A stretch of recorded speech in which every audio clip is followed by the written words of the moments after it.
Do you have a guitar that you wish it looked better, but you don't feel like sanding it down and painting or staining it again, and then clear finishing and all that work?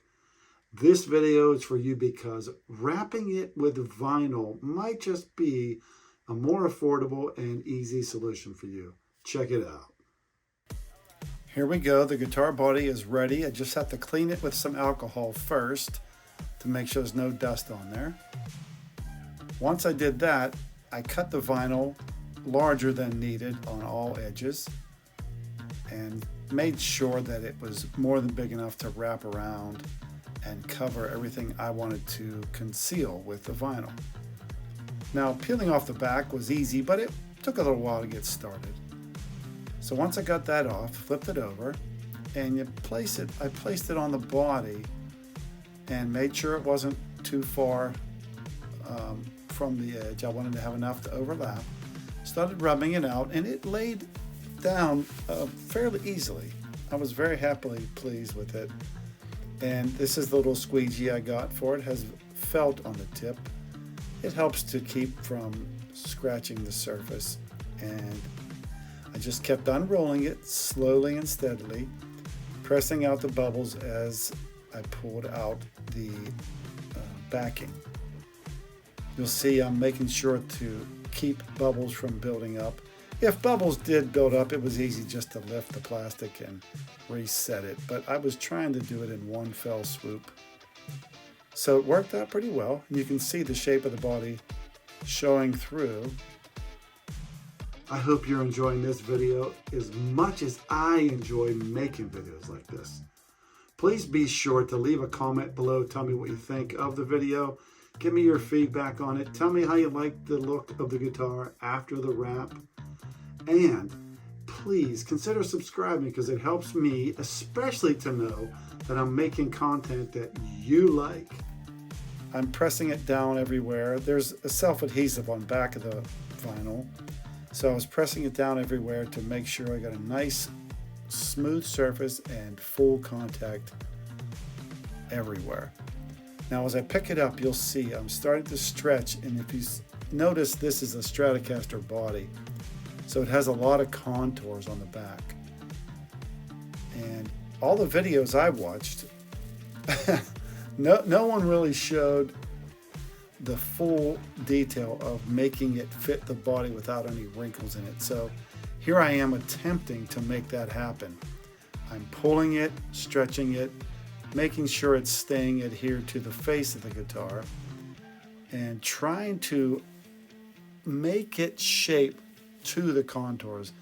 Very steep contours, especially on the upper bout, because you have the belly cut and it's kind of tricky. So here I am cutting it to fit closer to the body with some relief cuts. You'll notice I'll be putting some relief cuts in here soon around the horns.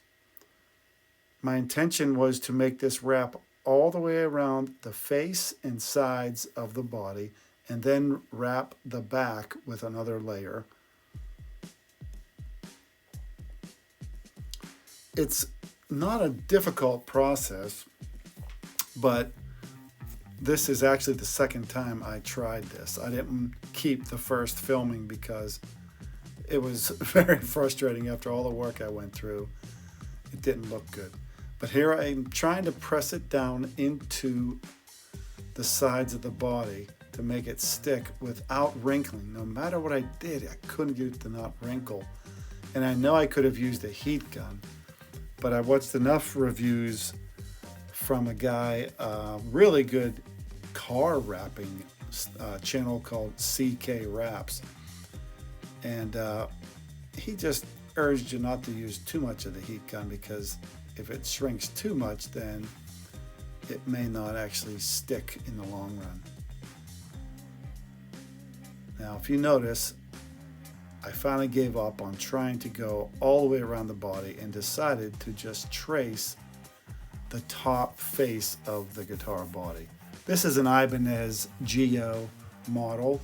It's actually my Monster Strat. If you've seen that video, I'll link that above. That one is called My Cheapest Guitar, is my favorite, and this is that very guitar. I just didn't like the way the body surface looked. There were lots of dings and scratches, so I wanted to try something new. The body's a purple sort of metal fleck paint.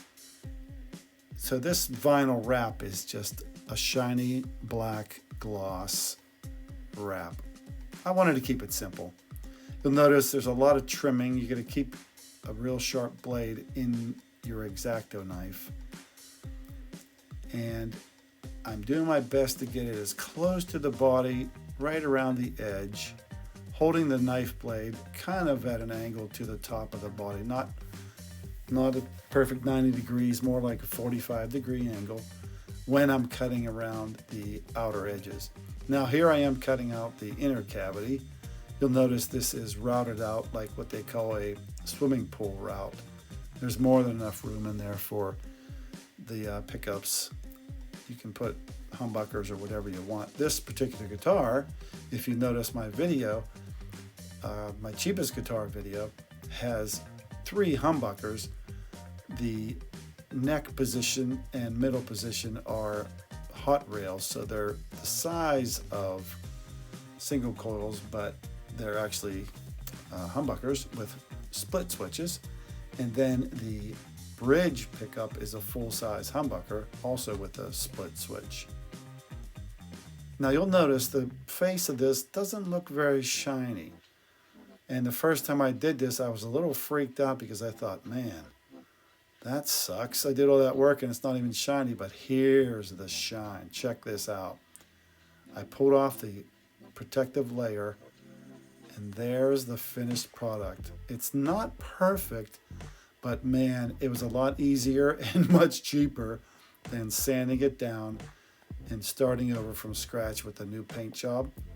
And this guitar was only $66 with tax and shipping, so I wasn't going to spend hundreds to sand it down and do all that. I'm just testing the tremolo bridge system to make sure it fits, making sure the neck fits back in place with no problems. And I'm going to start putting it back together.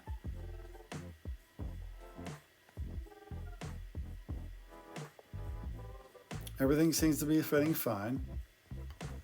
I'm screwing on the bottom strap hook, and then I'll put the top one on, and you'll see as I reassemble the whole guitar, it really looks a lot better than it did before. The original finish has been dinged and scratched by the previous owners.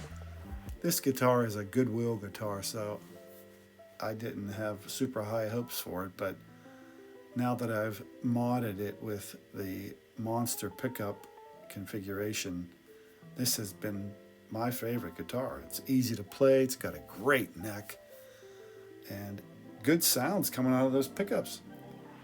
And I'm surprised the total price for this whole thing was probably $120.